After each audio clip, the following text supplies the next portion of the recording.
یہ واقعہ حضور صلی اللہ علیہ وسلم کے بچپن کا ہے، جب کہ آپ کی عمر اس وقت صرف 9 برس کی تھی۔ ایک دفعہ ابو طالب نے تجارت کی غرض سے شام جانے کا ارادہ کیا تو نبی کریم صلی اللہ علیہ وسلم نے بھی ساتھ جانے کا شوق ظاہر فرمایا۔ آپ نے جانے کے لیے خاص طور پر فرمائش کی۔ ابو طالب نے آپ کا شوق دیکھ کر کہا، اللہ کی قسم میں اسے ساتھ ضرور لے جاؤں گا، نہ یہ کبھی مجھ سے جدا ہو سکتا ہے، نہ میں اسے کبھی اپنے سے جدا کر سکتا ہوں۔ اس وقت آپ کی عمر مبارک 9 سال تھی۔ آخر ابو طالب آپ کو ساتھ لے کر روانہ ہوئے۔ آپ کو اونٹنی پر بٹھایا، راستے میں عیسائیوں کی ایک عبادت گاہ کے پاس ٹھہرے۔ خانقاہ کے راہب نے نبی کریم صلی اللہ علیہ وسلم کو دیکھا تو چونک اٹھا۔ اس نے ابو طالب سے پوچھا، یہ لڑکا تمہارا کون ہے؟ انہوں نے جواب دیا، میرا بیٹا ہے۔ یہ سن کر راہب نے کہا، یہ تمہارا بیٹا نہیں ہو سکتا۔ ابو طالب بہت حیران ہوئے اور بولے، یہ کیوں میرا بیٹا نہیں ہو سکتا؟ اس نے کہا، یہ ممکن نہیں کہ اس لڑکے کا باپ زندہ ہو، یہ نبی ہیں۔ مطلب یہ تھا کہ ان میں جو نشانیاں ہیں وہ دنیا کے آخری نبی کی ہیں، اور ان کی ایک علامت یہ ہے کہ وہ یتیم ہوں گے۔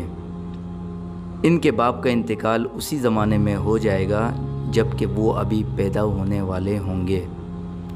اس لڑکے میں آنے والے نبی کی تمام علامات موجود ہیں۔ ان کی ایک نشانی یہ ہے کہ بچپن میں ان کی والدہ کا بھی انتقال ہو جائے گا۔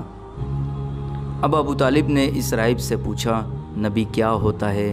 راہب نے کہا، نبی وہ ہوتا ہے جس کے پاس آسمان سے خبریں آتی ہیں اور پھر وہ زمین والوں کو ان کی اطلاع دیتا ہے۔ تم یہودیوں سے اس لڑکے کی حفاظت کرنا۔ اس کے بعد ابو طالب وہاں سے آگے روانہ ہوئے۔ راستے میں ایک اور راہب کے پاس ٹھہرے۔ اس کی نظر بھی نبی کریم صلی اللہ علیہ وسلم پر پڑی تو یہی پوچھا، یہ لڑکا تمہارا کیا لگتا ہے؟ ابو طالب نے اس سے بھی یہی کہا، یہ میرا بیٹا ہے۔ راہب نے یہ سن کر بولا، یہ تمہارا بیٹا نہیں ہو سکتا، اس کا باپ زندہ ہو ہی نہیں سکتا۔ ابو طالب نے پوچھا، وہ کیوں؟ راہب نے جواب میں کہا، اس لیے کہ اس کا چہرہ نبی کا چہرہ ہے، اس کی آنکھیں ایک نبی کی آنکھیں ہیں، یعنی اس نبی جیسی جو آخری امت کے لیے بھیجے جانے والے ہیں۔ ان کی علامات پرانی آسمانی کتابوں میں موجود ہیں۔ اس کے بعد یہ قافلہ روانہ ہو کر بصرہ پہنچا۔ یہاں بحیرہ نام کا ایک راہب تھا، اپنی خانقاہ میں رہتا تھا۔ اس کا اصل نام جرجیس تھا۔ بحیرہ اس کا لقب تھا، بہت زبردست عالم تھا۔ حضرت عیسیٰ علیہ السلام کے زمانے میں اس خانقاہ کا راہب نسل در نسل یہ عالم فاضل خاندان ہی چلا آ رہا تھا۔ اس طرح اس زمانے میں ان کا سب سے بڑا عالم بحیرہ ہی تھا۔ قریش کے لوگ اکثر بحیرہ کے پاس سے گزرا کرتے تھے، مگر اس نے کبھی ان سے کوئی بات نہیں کی۔ مگر اس بار اس نے قافلے میں آپ کو دیکھ لیا تو پورے قافلے کے لیے کھانا تیار کروایا۔ بحیرہ یہ منظر بھی دیکھا کہ نبی کریم صلی اللہ علیہ وسلم پر ایک بدلی سایہ کیے ہوئے تھی۔ جب یہ قافلہ ایک درخت کے نیچے آ کر ٹھہرا تو اس نے بدلی کی طرف دیکھا، وہ اب اس درخت پر سایہ ڈال رہی تھی۔ اس درخت کی شاخیں اس طرف جھک گئی تھی جدھر نبی کریم صلی اللہ علیہ وسلم موجود تھے۔ اس نے دیکھا بہت سی شاخوں نے آپ کے اوپر جمگٹا سا کر لیا تھا۔ اصل میں ہوا یہ تھا کہ جب نبی کریم صلی اللہ علیہ وسلم اس درخت کے پاس پہنچے تو قافلے کے لوگ پہلے ہی سایہ دار جگہ پر قبضہ کر چکے تھے۔ اب آپ کے لیے کوئی سایہ دار جگہ نہیں بچی تھی، چنانچہ آپ جب دھوپ میں بیٹھے تو شاخوں نے اپنا رخ تبدیل کر لیا اور آپ کے اوپر جمع ہو گئے۔ اس طرح آپ مکمل طور پر سائے میں ہو گئے۔ بحیرہ نے یہ منظر صاف دیکھا تھا۔ آپ کی یہ نشانی دیکھ کر اس نے قافلے والوں کو پیغام بھجوایا، اے قریشیوں، میں نے آپ لوگوں کے لیے کھانا تیار کروایا ہے۔ میری خواہش ہے کہ آپ تمام لوگ کھانا کھانے آئیں، یعنی بچے، بوڑھے اور غلام سب آئیں۔ بحیرہ کا یہ پیغام سن کر قافلے میں سے ایک نے کہا، اے بحیرہ، آج تو آپ نیا کام کر رہے ہیں، ہم تو اکثر اس راستے سے گزرتے ہیں، آپ نے کبھی دعوت کا انتظام نہیں کیا، پھر آج کیا بات ہے؟ بحیرہ نے صرف اتنا جواب دیا، تم نے ٹھیک کہا، لیکن بس آپ لوگ مہمان ہیں اور مہمان کا اکرام کرنا بہت اچھی بات ہے۔ اس طرح تمام لوگ بحیرہ کے پاس پہنچ گئے، لیکن اللہ کے رسول صلی اللہ علیہ وسلم ان کے ساتھ نہیں تھے، انہیں پڑاؤ ہی میں چھوڑ دیا گیا تھا۔ آپ کو قافلے کے ساتھ اس لیے نہیں لے جایا گیا تھا کہ آپ کم عمر تھے۔ آپ وہیں درخت کے نیچے بیٹھ گئے۔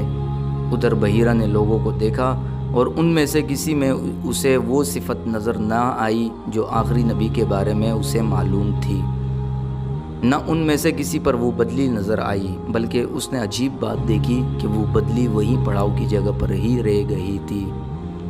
اس کا صاف مطلب یہ تھا کہ بدلی وہی ہے جہاں اللہ کے رسول ہیں۔ اس نے کہا، اے قریش کے لوگوں، میری دعوت سے آپ میں سے کوئی بھی پیچھے نہیں رہنا چاہیے۔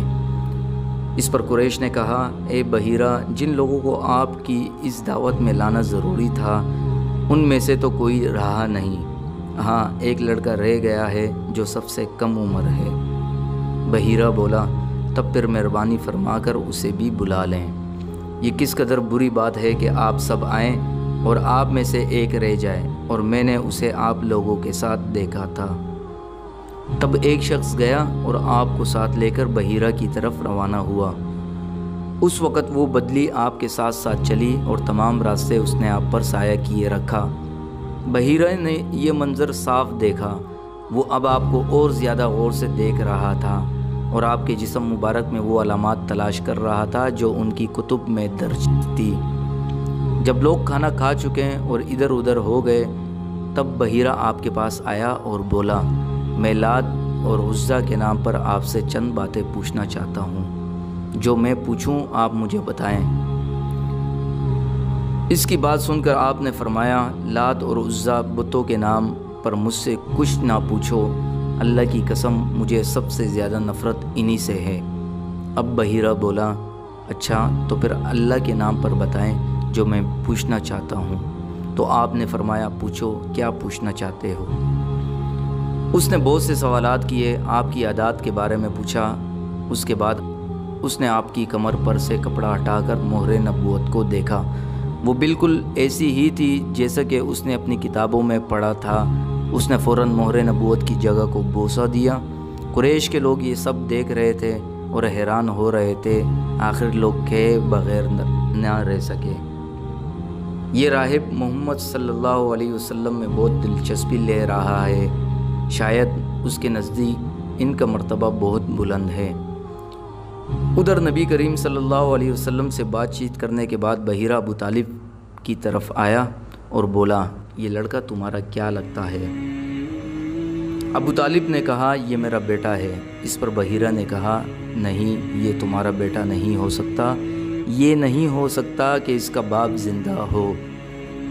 ابو طالب کو یہ سن کر حیرت ہوئی، پھر انہوں نے کہا، دراصل یہ میرے بھائی کا بیٹا ہے، ان کا باپ کہاں ہے؟ وہ فوت ہو چکا ہے، اس کا انتقال اس وقت ہو گیا تھا جب یہ ابھی پیدا نہیں ہوئے تھے۔ یہ سن کر بحیرہ بول اٹھا، ہاں یہ بات صحیح ہے، اور ان کی والدہ کا کیا ہوا؟ ان کا ابھی تھوڑے عرصے پہلے ہی انتقال ہوا۔